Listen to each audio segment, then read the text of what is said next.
Assalamualaikum warahmatullahi wabarakatuh. Perkenalkan, saya atas nama Nur Vanisa dengan NIM 240 930811009 dari kelas manajemen 243. Di sini saya akan menjelaskan atau mempresentasikan resume mengenai materi penilaian prestasi kerja mata kuliah manajemen sumber daya manusia dengan dosen pengampu Pak Adi SEMM. Materi pertama adalah pengertian penilaian prestasi kerja. Penilaian prestasi kerja adalah proses yang dilakukan organisasi untuk mengevaluasi kinerja karyawan berdasarkan standar tertentu. Tujuannya adalah mengetahui karyawan sejauh mana karyawan sudah memahami tanggung jawab, mencapai target, dan memberikan kontribusi bagi tujuan organisasi. Penilaian ini juga untuk melihat potensi karyawan agar bisa dikembangkan lebih lanjut. Yang kedua adalah tujuan penilaian prestasi kerja.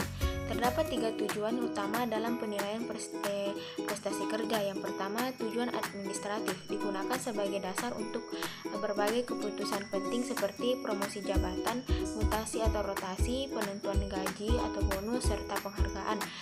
Perencanaan tenaga kerja, memberikan sanksi atau tindakan disiplin.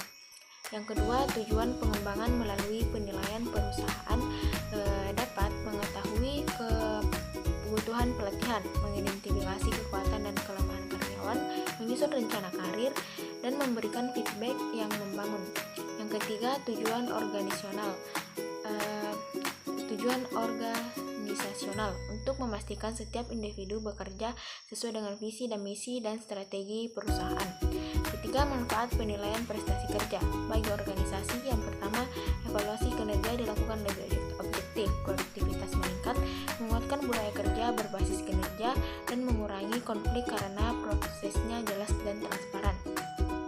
Sedangkan bagi karyawan dapat mendapatkan feedback mengenai performa mereka, mengetahui apa yang diharapkan perusahaan, mendapatkan kesempatan pengembangan dan pelatihan, serta jalur karirnya menjadi lebih jelas. Materi selanjutnya adalah prinsip-prinsip penilaian prestasi kerja. Agar penilaian berlangsung efektif, ada beberapa prinsip yang harus diterapkan. Yang pertama, objektivitas, penilaian berdasarkan data bukan opini pribadi. Kedua, keadilan, semua karyawan dinilai sesuai standar yang sama. Ketiga, keterbukaan, hasil penilaian disampaikan secara transparan. Keempat, relevansi, indikator harus sesuai dengan pekerjaan yang dinilai. Kelima, konsistensi, penilaian dilakukan secara rutin dan tidak berubah-ubah. Dan terakhir adalah partisipatif, melibatkan karyawan melalui diskusi dan feedback. Materi selanjutnya adalah metode penilaian prestasi kerja. Yang pertama ada metode tradisional seperti rating skala atau menggunakan skala nilai, misalnya baik, cukup, atau kurang. Yang kedua, checklist method atau penilai memberi tanda pada pernyataan yang sesuai dengan perilaku karyawan. Ketiga, essay method seperti penilaian berupa deskripsi tertulis mengenai kelebihan dan kelemahan karyawan. Dan terakhir adalah ranking method, membandingkan karyawan satu sama lain. Metode kedua yaitu metode modern seperti manajemen by objective seperti atau MBO, penilaian berdasarkan tujuan spesifik yang disepakati. Kedua, BARS atau behaviorally answered rating scale, penilaian berdasarkan perilaku nyata yang bisa diamati. Ketiga, degree feedback atau penilaian dari atasan, rekan kerja, bawahan, bahkan pelanggan.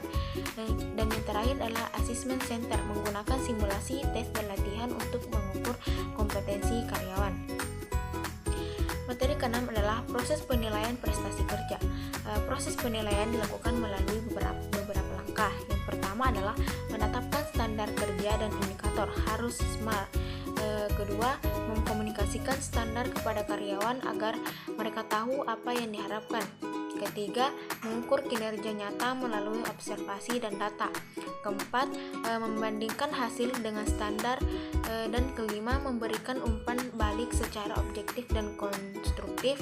Dan terakhir itu menyusun rencana perbaikan dan pengembangan seperti pelatihan dan coaching.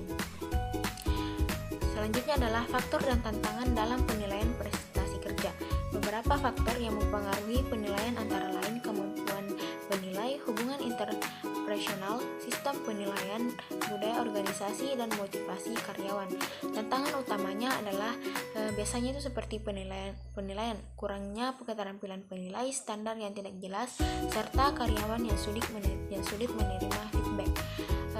mengatasi hal ini membutuhkan pelatihan penilai, perbaikan sistem, dan metode penilaian yang lebih akurat. Dan yang terakhir adalah kesimpulan. Penilaian prestasi kerja merupakan proses penting untuk meningkatkan efektivitas organisasi sekaligus membantu perkembangan karyawan.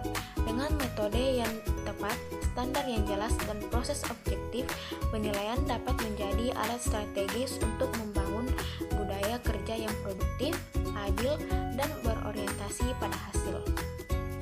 Baiklah, mungkin itu yang dapat saya sampaikan di resume kali ini. Lebih dan kurangnya mohon dimaafkan. Saya kira dan mengucapkan wassalamualaikum